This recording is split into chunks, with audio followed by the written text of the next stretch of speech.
ನೂತನ ಬಸ್ ಚಾಲನೆ ಬಸನಗೌಡ ದದ್ದಲ್.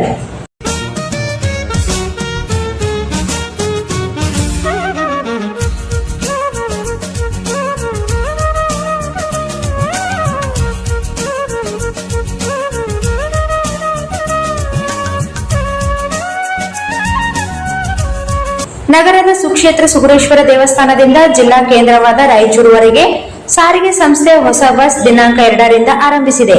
ದಿನಾಂಕ 2ರಂದು ರಾಯಚೂರು ಗ್ರಾಮಾಂತರ ಕ್ಷೇತ್ರದ ಜನಪ್ರಿಯ ಶಾಸಕರಾದ ದದ್ದಲ್ ಬಸನಗೌಡ ಅವರು ಮಂದಿರದ ಮುಂದೆ ಸಾರಿಗೆ ಸಂಸ್ಥೆಯ ನೂತನ ಬಸ್ಗೆ ವಿಶೇಷ ಪೂಜೆ ನೆರವೇರಿಸಿ ಹಸಿರು ನಿಶಾನೆ ತೋರಿಸಿದರು. ಅವರು ಈ ಸಂದರ್ಭದಲ್ಲಿ ಮಾತನಾಡಿ, ಪ್ರಯಾಣಿಕರು ಮತ್ತು ವಿಶೇಷವಾಗಿ ಸುಗುರೇಶ್ವರ ದೇವರ ಭಕ್ತರು ಈ ಬಸ್ಸಿನ ಸದುಪಯೋಗ ಪಡೆದುಕೊಳ್ಳಬೇಕು. ಈ ಬಸ್ಸು ಬೆಳಗ್ಗೆ 6 ಗಂಟೆಯಿಂದ ಸತತವಾಗಿ ಸುಗುರೇಶ್ವರ ದೇವಸ್ಥಾನ ಮತ್ತು ರಾಯಚೂರಿಗೆ ಓಡಾಡುತ್ತದೆ.